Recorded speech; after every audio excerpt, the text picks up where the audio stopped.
MortgageBrokersOttawa.com. This week's topic I see is technical requirements. And as soon as I saw that, I went, I don't know what you're talking about.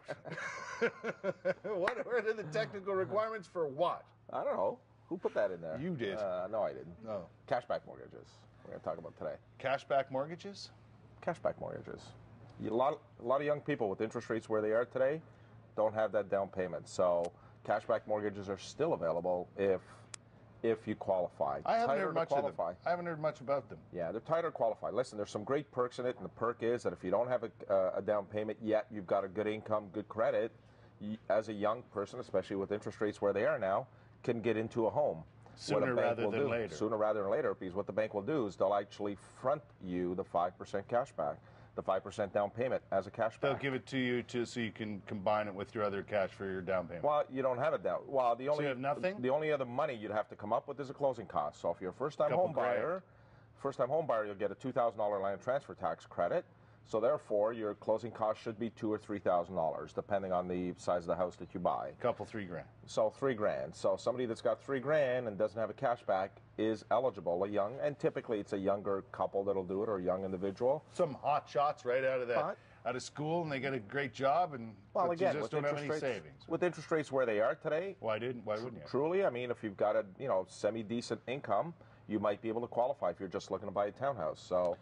But that's, again, it gets you into the market, and if we look at the real estate market since 2000, home prices have pretty well doubled. So, somebody getting into the market, then, for some of these couples, it might take them 2 years to save the 5% down, so get into the market a little sooner. So what's the negative of a cashback? What the is negative the negative of a cashback, Frank? Is that your interest rate is no longer 3.39 on a 5-year like you would normally get. Because the bank is fronting you that cashback, your interest rate is 5.29%. So that's a lot of percentages. It's a lot of percentages. That being said, again, it gets you into the real estate market. So sometimes you have to weigh the two. And if you really look at it at the end of the day, it's not that bad of a sacrifice to make, because your payment still won't be too much different than what your rent payment would be. Right. So it's not that bad. But you're committed. You need to know that you're committed to that mortgage for the 5-year period. Sometimes it's hard to come up with, even if you're making a lot of dough. And it's hard to save that money. Like, it's hard to put aside. I know you're trying to get a house and everything, but something always comes up, right? As today, we know. $260,000, $280,000 for a townhome today, depending on where you're looking. $14,000, $15,000 you need to save, and it's not so easy if you're just getting out of school or if you've been in a job for a year. Not so easy to save that much money. What's the condo market like downtown, Frank?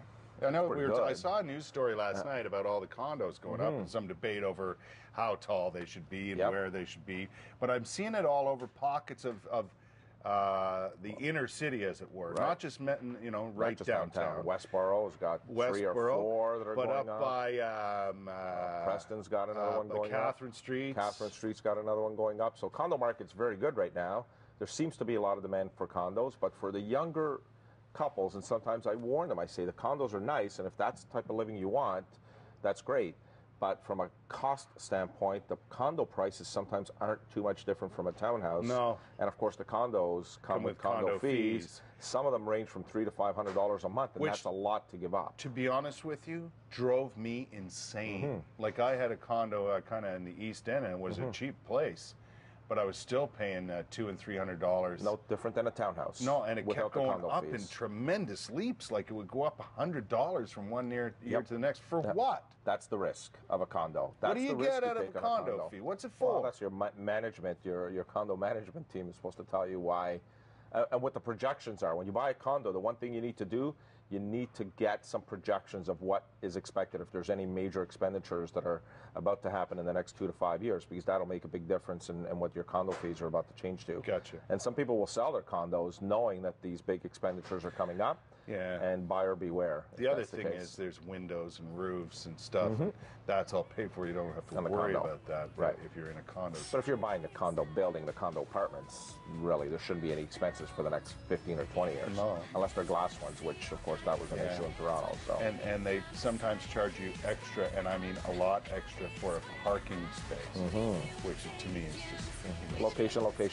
No, that's what condos are all about. And convenience. Stuff Absolutely. Absolutely. They've got, again, there's good and bad. Are you back before the holiday? I am back before the holiday. Okay, good. The week before Christmas. Excellent. Well, I'll see you then, if not before. For sure. 6:57. Frank Napolitano here from MortgageBrokersOttawa.com. Our top news stories of the day coming up with Annette Gerner. We'll be back with that and more. Hour 2 next.